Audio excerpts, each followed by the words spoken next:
Incoming subspace signal.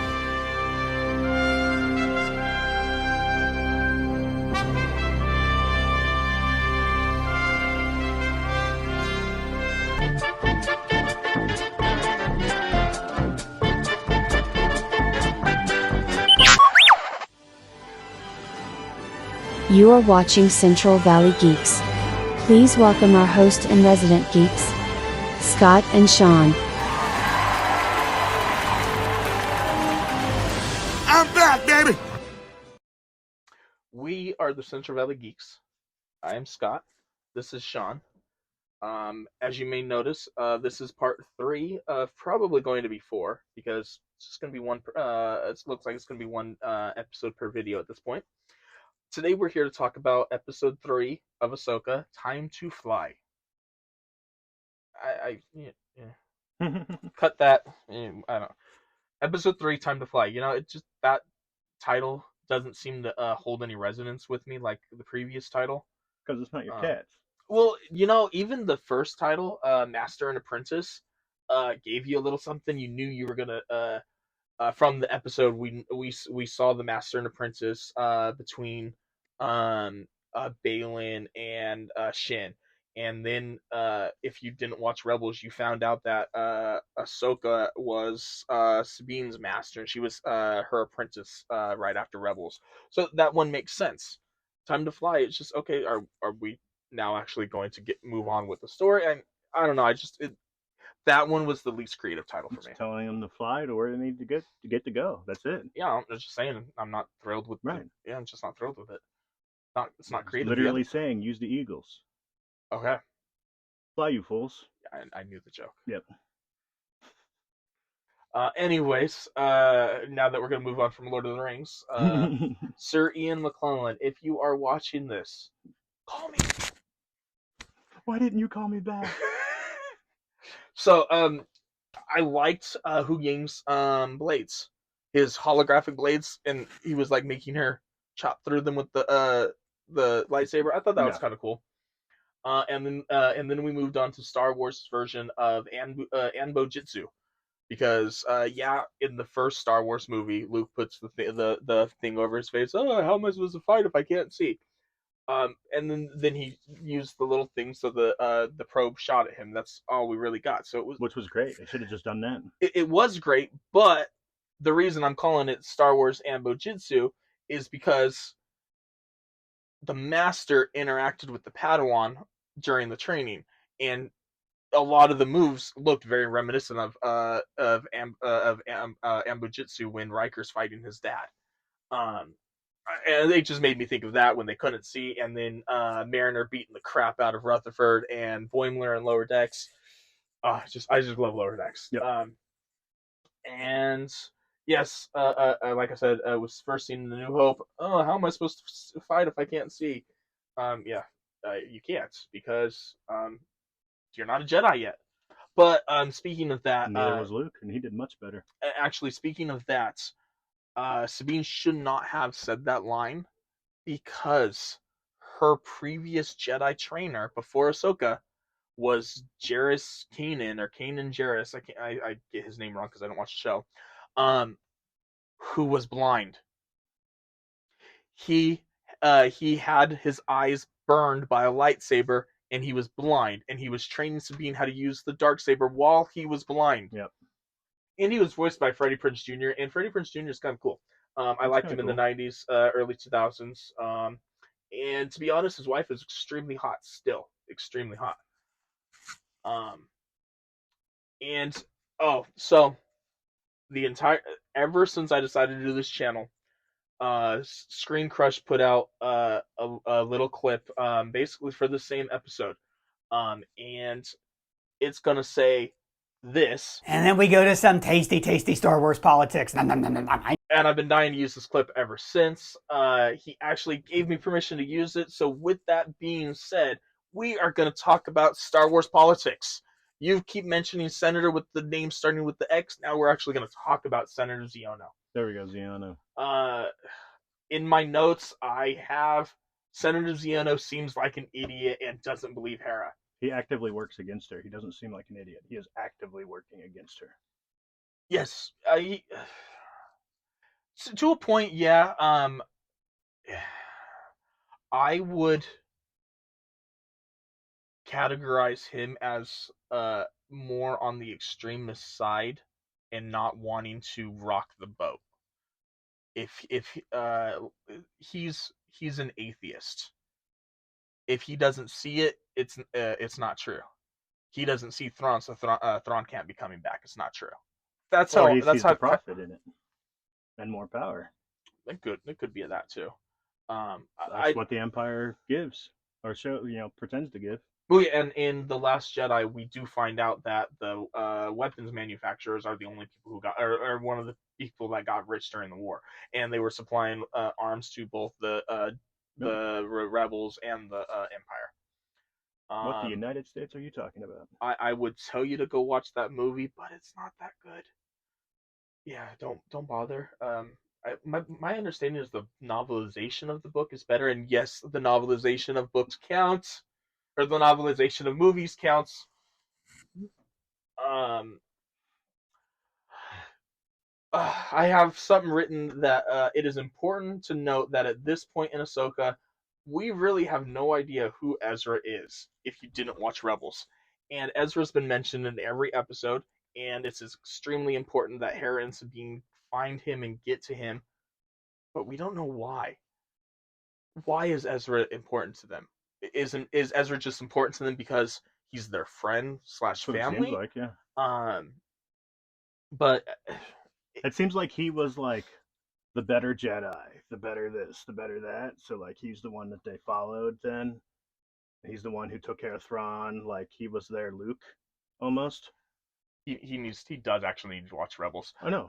I'm going to. I'm just saying, like that's what it seems like. Darth Maul actually had him as his apprentice for a few episodes. Okay, there you go. But yeah, in this show, they haven't told us what we need to know about Ezra, though. Well, he's especially important. since I thought he was. I honestly kept assuming Ezra was going to be the Sith that was in the mask. Merrick. That died of dust. Merrick. He was thinking that that Ezra was Merrick, and there was a lot of stuff online going. Still can be.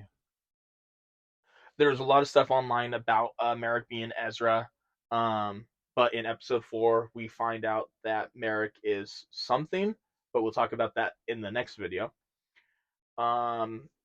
What I do have down, from what I've been able to gather of Ezra from not this show, but from homework I've had to done, is he's a Jedi. He was a brother to Sabine. We actually did hear him say that in the hologram in episode 1. And he was lost with Thrawn. Doesn't mean they were biologically related though. That's why I said like a sister, like a brother. He yeah. was like a brother Okay. to Sabine. There's actually a lot of people that think that if they come back together, that they'll actually be a couple instead of brother sister. That will actually move more to a romantic relationship. But I don't know if That's that'll not happen. Star Wars though. So if that happens, then they create another Anakin. Like they've already. That's dumb. So Jason, Hera's son, is Jarrus's son. So his father was a former Jedi. So we already have another Anakin. If you No. want to go that way. No. But his mom isn't, and she's not being raised by a Force-sensitive person. Not yet. That's all I'm saying. I would like to actually see Jason in Rey's movie. And I meant cool. Urza or Sabine would be the next Ezra? Anakin. Urza? Whatever. Ezra, whatever. Would be the next Anakin because the other half would die or something or get sick, and then they'd need to use the dark side to heal them or bring them back or not let them die. You know, the whole fucking Star Wars story that always starts over. Wow, I really messed myself up there. Okay, so since we talked about what was his name? M something? M something? Yeah, the other not Sith guy. Balin? No. Balin Skull? No, the M. Moff Gideon? No. Merrick. Merrick.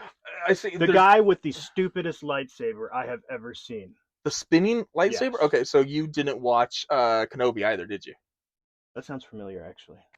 No, that was boring. Oh, I loved Kenobi. It wasn't as good as Andor. Boring. but Andor was great. Andor was great. I loved Kenobi, but I really like my favorite part of the prequels is Ewan Oh, I McGregor's. agree. And for some Yeah. odd reason, I tried watching. It was just I just kept falling asleep. I was like, oh my god, It it's like no, watching Lord of the Rings again. I'll totally give you it was a little slow, but I think like around episode 3 or 4 is when it started getting good. Yeah, I don't need 4 hours to get into it. Something.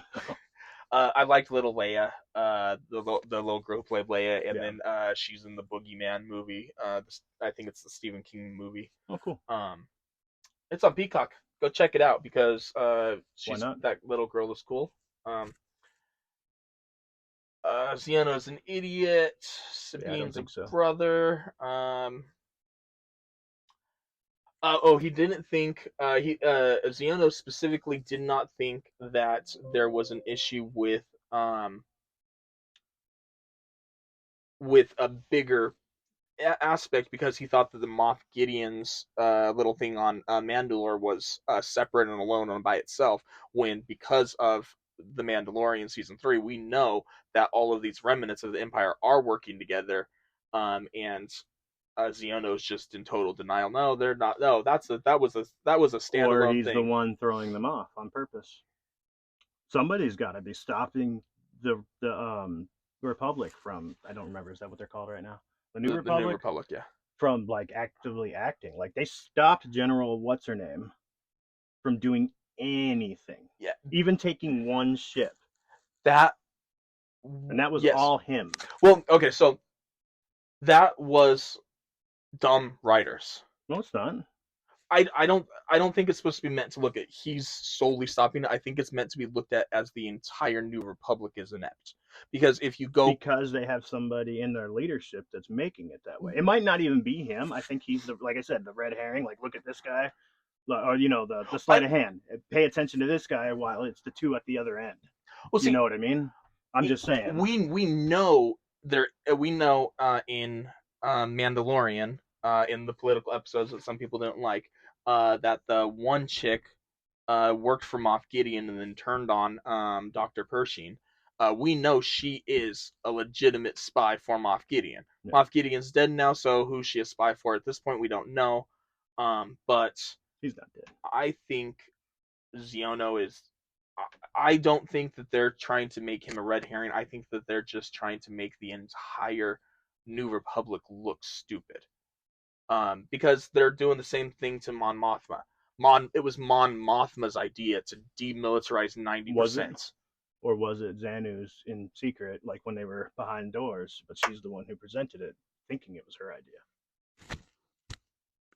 That's what I'm saying. Like, we've got this guy working. Call up Dave Filoni and ask. Or not. Dave, he'd probably just tell me to cut my hair. Dave Filoni and Jon Favreau have been tasked with saving the sequel trilogy. So they're doing everything that they can to make the sequel trilogy make sense here. So I don't think that that they're trying to set anyone up in the New Republic as being a bad guy. I think they're setting the New Republic up to being dumb. Yeah. And that's why they can fall to the First Order, because nobody is paying attention to... Guy. Like, he might be being manipulated by it and not even know it's the Empire doing it. I'm just saying, he's... See, I don't... my phone. Yeah, I don't think that, but... I do. He's Borg. And since you are such a fan of the Legends stuff, you'll like the fact that Hera's son, Jason, is named after Legends Jason from... happens to share the same name. That's a very common name. I heard or read online somewhere that he was named after. Is his middle name Solo? I don't think so, because I don't know if he has a middle name. It's just a name at that point. Well, yeah, but Dave Filoni likes to take stuff. Dave Filoni and Jon Favreau like to take stuff from Legends. Oh, let's take this name and it's a little homage. The people like Shawn who read the Legends, they'll know what it means, but no one else will care, and it doesn't matter to them. Yeah, but the name Jason is it's a name. Well, and it's spelled differently too. In Rebels and Ahsoka, it's spelled Jacen, and if I remember correctly, it's Jason from the Legends was spelled Jason. Yeah, just Jason straight up. Also, he was a little bitch, so I prefer they didn't pull him and it'd be a homage. You know what I mean? After some Jedi training, Sabine is not able to move a cup, which we were talking about in the last episode. She does not know how to use the Force. She has no Force power. She can't move the cup across the table. Um, and then afterwards, it actually looks like the cup mocks her, and I love that shot. When they go back to the cup after she's done with it, and the cup's just sitting I thought there. the cup was gonna move after the fact. To be honest, I so wanted it to move on purpose once she was out of the room. Like for some odd reason, either her use of the Force is insanely delayed, like just for some cosmic reason, there's a buffer, or she's got a ping between her and the Force connection. She's and got- she she's leaves, got and it Force just lag. goes. She's got Force lag, so I thought that would have been great, but the mocking was. She needs to start small, like an eyelash. an eyelash. No, but Let's go with the grain of sand. Well, according to Yoda, it doesn't matter Exactly. if it's a ship or if it's a grain of sand. Yeah, I 100% agree with Yoda. Um, He's got the metachlorians to back it up. and after that, we actually get a cool space fight. Hu Yang jumps out of hyperspace, following standard Jedi protocols, and he exits hyperspace at a distance from Cetos. And this was actually a benefit because it gave them time to react to the fighters coming at them, which was a cool fight. What I didn't like about the fight is when the ship lost power and Ahsoka got on the wing of the ship. I thought that was cool. That was the best part. It was cool, except for the fact that they could have aimed anywhere else on that ship and fired on the ship. Yeah. But instead they aimed at the Jedi who could deflect. Yeah. That was just dumb. She used their fucking anger and bullshit Force sensitivity against them. Remember, they're dumb. They're the Sith. Oh, maybe she didn't. Yeah, she could tell that they were in there. I'm sure. You got to remember, they're full of hatred and revenge, and everything's about this thing right in front of them. So the Jedi use that against them. And she ran into Shin and Merrick on Corellius. She knows about them. It's not if she had never known about them. Then I still it was very convenient and it was very cool looking. Well, remember they're in space. She literally could be moving the ship with the Force to make sure that their blasters are going to her. Or she could be moving, like in The Force Awakens when Kylo Ren stops the blaster. She could I think moving the ship would be easier, but than all those blasters. I just mean like literally in space, could be moving it back and forth. But if it was moving back and forth like that, we would have seen it doing that. There's no inertia in space. You wouldn't have seen that. I didn't say we would see her little and things are so far. Stuff. Things are so far behind. You wouldn't. No reason you would see them moving that small. Well, when you have a ship here and then you have these ships here flying at it, and they're both. Yeah, every time they were shooting, they were showing them from like away. No, that's what I mean. They weren't like they were but here. The ship's not moving. And I'm just saying that's what they could have done, or she could be doing. Moving the other ship, so they're always pointing at her. It's like a cool battle. But you know, no, don't get me wrong. When she's out there fighting them, it looks cool. It makes absolutely no sense at all, but it looks cool. And then they go. They get the power back. And then they go into the atmosphere and they run into a pod of Purgle. And basically it looks like a flying humpback squid. Yep. You know what's really funny? I yelled space whales before they even showed up because I heard them. Yeah. I heard the whale and I was like, we're going to get the Star Wars or Star Trek ship, space whales. And then they showed up and I was like, ha ha ha, that's hella funny. Again, because he didn't know about Rebels, he didn't know that the Purgle were already a thing. Yeah. I just heard the fucking noise. Space whale! And then there was a very anticlimactic ending where they hid in the forest and they turned off the ship and they turned it back on. And everyone said, okay, we're done looking for them. And then they turned the ship back on and Hu Yang gives an explanation of the Ion Scion. I liked the battle. It was fun. Then they got in the atmosphere. They were flying around the Purgle, and their flying was terrible and awesome at the same time. It makes absolutely no sense why you would fly in between the tentacles when they're crushing you, but you could literally move side to side and be fine. Yeah.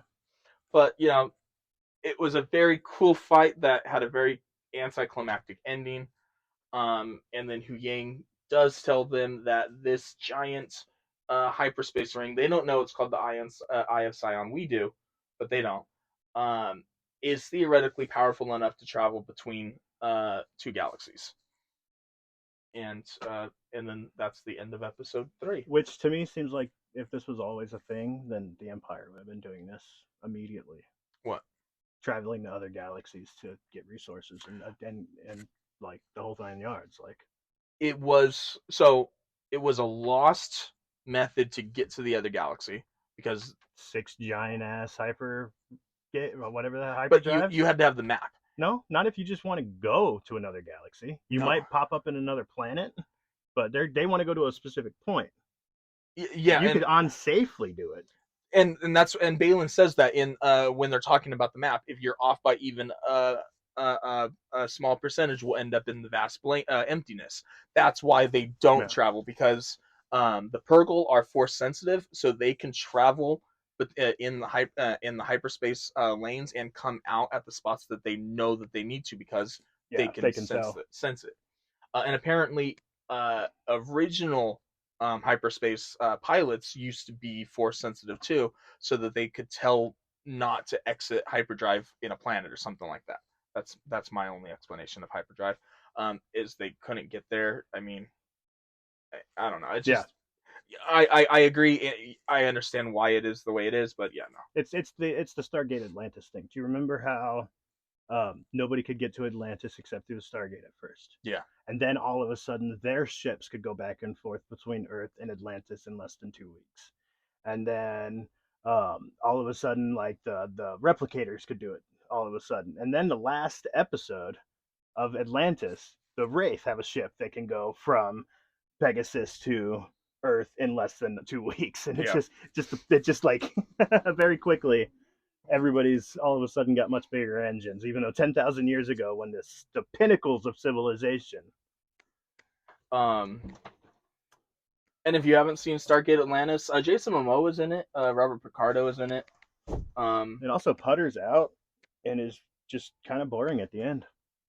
Really good show, really good middle. Like, it is one of the best shows, continues to get really good, and then it just kind of dies because they didn't renew it for the 6th season, and it seems like they had always planned on it. Oh yeah, well yeah, it just landing in the San Francisco Bay and then stopping, that changes everything in the Stargate universe, and that will be a completely other video that we will talk about, because we are Stargate fans here. Well, and I mean, it's still ancient technology. They're using ancient technology in this. It's all the same universe. There are actual theories online now, because of the Sith waypoints, that they're actually Stargate-like and may have been created by the ancients. You saw how long it took them to lock in the chevrons, right? Yeah. During that whole thing. Oh yeah. Like they're literally locking in chevrons around that. They look like worms and stuff too. Yeah. Oh, they're supposed to look like the Purgle. Yeah, but they look like So, thank you for watching episode 3 or part 3 of our 4-part segment about Ahsoka, the first half. Thanks for watching. Catch you guys later. Live long and prosper. Bye.